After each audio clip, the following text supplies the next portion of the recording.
Hey YouTube, Phazon Juke with another deck profile video. Today we're going to do Infernities. Anyways, this is basically your basic Infernity build. Yeah, I've been running this deck since the Shining Darkness actually came out. I haven't decided to do a deck profile till now, but anyways, here's the deck lineup. 3 Archfiends. If you're not running 3 of these, that's really stupid. This is basically the card that sets up everything. You get your launcher, which usually guarantees you a game unless they have like Ryo or Consecrated Light or DD Crow or Crevice into a different dimension. Those are the things that are really going to mess you up. Anyways, for some reason in this deck, he always comes out whenever you need him. You have no cards in your hand, draw your next card, it's almost always him. I guarantee it. Then you have 3 Necromancers. This card's amazing. Basically, you can set it, your opponent will attack it. Your monster's probably an 1800, 1900 beater, they lose 100 or 200 life points. Then on your turn, you maybe Foolish Burial an Archfiend or something if you didn't draw one, and then start the combo. Because he's your monster reborn a turn. Then you have your 3 Beetles. Amazing card. When you have no hand, all you do is just tribute 1, you get 2 more. Infernity Mirage. He's one of like the 10 different ways you can possibly win the duel. If you have no hand and you have everything you need in the graveyard, summon, tribute, get out your Archfiend and Necromancer, win the duel. Then you have your Dark Reffers for when you have those crappy hands. Just discard stuff, send something from your deck to the grave as well, and you're good. Then we have my tech choice, Morphing Jar. Now a lot of people will be like, oh, you don't want a hand. Well, when you run a deck that only has like, I forget, I think I have 14 monsters, chances are, if I have a lot of monsters in my hand and I set this and I have to discard my hand, I probably have of those monsters an Archfiend, a Necromancer, and a Beetle that are going to be sent to the grave. And when I draw new cards, the hand is almost always all spells and traps, and then I can go off with the combo on that turn. So he's a good tech choice. And Infernity Avenger. The only real reason he's in here is because when they destroy monsters and he's in the grave, he allows you to stall, and he also gives you access to these 2 tuners, synchros, which are both really good. Stygian Surgeons, which can keep attacking if he keeps destroying monsters and he gains 800 attack, and Armory Arm for the Colossal Fighter OTK, which is basically where you synchro summon an Armory Arm and you attach it to a monster with 1800 or more attack, and then you start ramming your Colossal Fighter into it, and your opponent loses the life points due to Armory Arm's effect. It's pretty funny actually when you do it to somebody.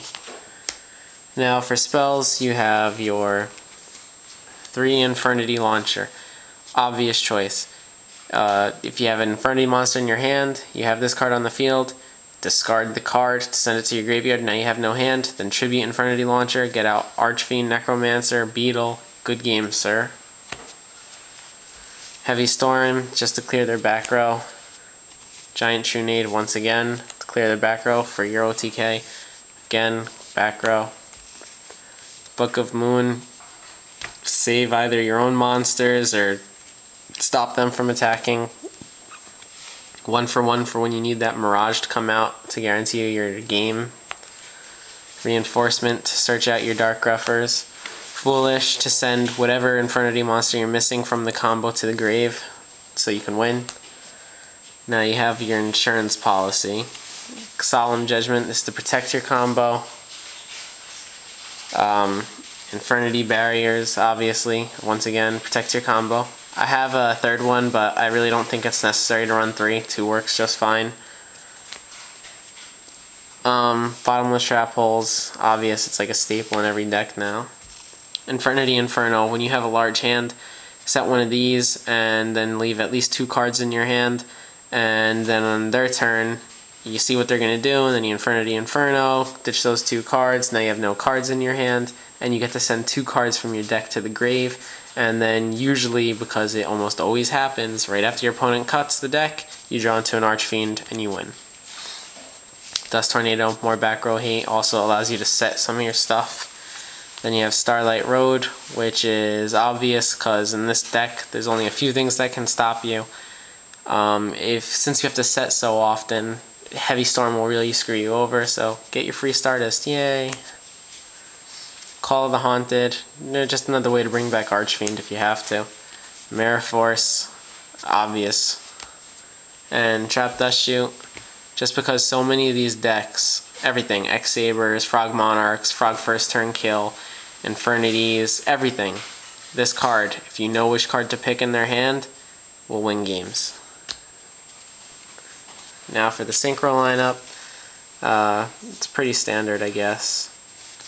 You got your Armory Arm Stygian Surgeon, Ally Justice, Catastor, Bryanek, Goyo, Black Rose, Stardust, My Signed Stardust by Greg Abbey, Stardust, Thought Ruler, Infernity, Doom Dragon, just for when the only reason you synchro summon this is if you're gonna have no Infernities on the field. That might be when they are able to stop the combo or something.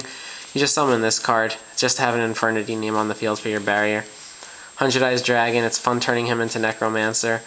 Red Dragon Archfiend, Mistworm, and for those Machina decks you have a Chimera Tech. Hope you enjoyed this. If you have any questions or anything, ask me in the comment box. If you enjoyed this video, rate, comment, subscribe, and I might be putting this deck up for sale, so if you're interested, PM me with offers. See you later.